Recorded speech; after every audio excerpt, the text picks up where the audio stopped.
کہ نہیں، مگر یہ بات ہے کہ آپس میں اتحاد نہیں۔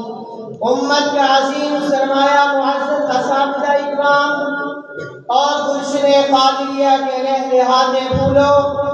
آج کی اس بزم دلربا میں جس عنوان کی مشاہدوں میں محو پرواز ہو کر اپنے موضوع کو جن جواہرات تکلم سے مزین کر کے لایا ہوں، وہ اتحاد امت اور اس کے ثمرات کے عنوان سے معلوم ہے۔ سامعین دی وقار، تاریخ اس بات پر شاہد عدل ہے، قوموں کے عروج و زوال، اقبال مندی و سربلندی، ترقی و تنزلی، خوشحالی و فارغ البالی اور بدحالی کے تقدم و تخلف میں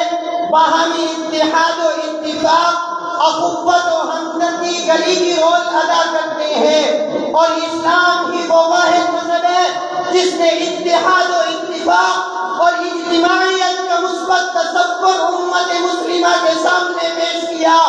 اور مسلمانوں کے اتحاد و اتفاق پر ہمیشہ زور دیا۔ اللہ تعالیٰ نے قرآن مجید میں ارشاد فرمایا، وَاعْتَصِمُوا بِحَبْلِ اللَّهِ جَمِيعًا وَلَا تَفَرَّقُوا، سب مل کر اللہ کی رسی کو مضبوطی سے تھام لو اور تفرقہ میں نہ پڑو۔ دوسری جگہ فرمایا، وَلَا تَكُونُوا كَالَّذِينَ تَفَرَّقُوا وَاخْتَلَفُوا مِن بَعْدِ مَا جَاءَهُمُ الْبَيِّنَاتُ۔ ایک اور جگہ ارشاد فرمایا، إِنَّ اللَّهَ يُحِبُّ الَّذِينَ يُقَاتِلُونَ فِي سَبِيلِهِ صَفًّا كَأَنَّهُم بُنْيَانٌ مَّرْصُوصٌ۔ سرور کونین صلی اللہ علیہ وسلم نے فرمایا، تم مسلمانوں کو محبت اور رحم دلی میں ایک جسم کی مانند پاؤ گے، اور فرمایا مسلمان ایک عمارت کی طرح ہے جس کا ایک حصہ دوسرے حصے سے جڑ کر اس کو مضبوط کرتا ہے۔ جب مسلمانوں نے وحدت کے یہ درس سنا،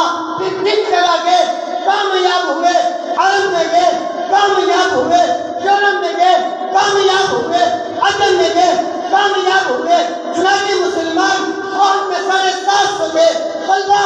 3000 پر پایا، خیبر میں 1600 تھے، غلبہ لاکھوں پر پایا، حنین میں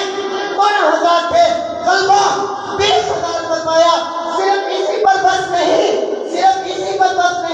بلکہ مسلمانوں نے اس اتحاد کی بدولت دریاؤں سمندروں پر حکومت کی، صحراؤں بیاباں اپنے زیر نبی کیے، وہ جن کے حکم کی تابعداری جنگل کے بے زبان جانوروں نے کی، مشرق سے مغرب تک، شمال سے جنوب تک اڑتی ہواؤں نے کی، وہ جنہوں نے 64 لاکھ مربع میل پر حکومت کی، جنہوں نے متحد ہو کر فتنہ قتال کو ڈٹ کے مقابلہ کیا، اور روس کی 17 سالہ کمیر سے مقابلہ کیا اور کامیاب ہوئے۔ دور کی بات نہیں بلکہ ابھی چند دنوں پہلے افغانستان کے مجاہدین مسلمانوں کی دلوں کی دھڑکنوں نے سپر پاور سمیت 40 ملکوں سے مقابلہ کیا، فتح اور کامیابی سے ہمکنار ہوئے، اور دنیا کو یہ سبق دیا،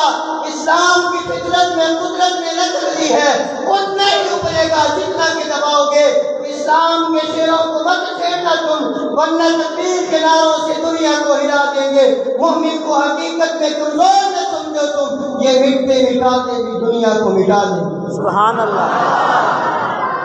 سامعین دی وقار، آج امت مسلمہ کو اپنے اندر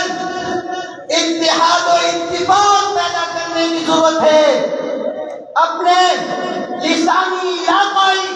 قومی، وطنی، ملکی اختلافات مٹانے کی ضرورت ہے،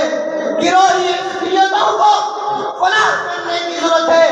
اگر آج امت مسلمہ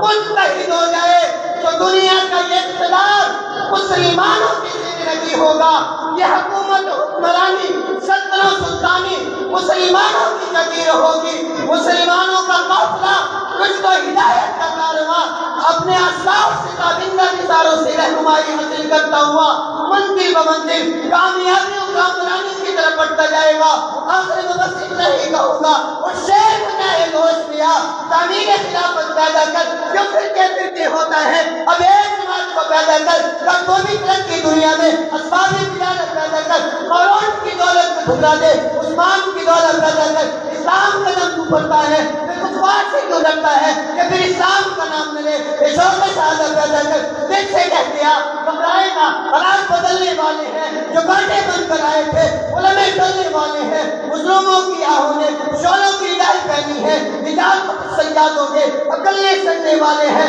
ہمت کی طوفانوں میں جذبوں کو ہمارے چھین سکے جتنا ہم سے الجھے گے ہم اور بچنے والے ہیں وما علینا الا البلاغ المبین ماشاءاللہ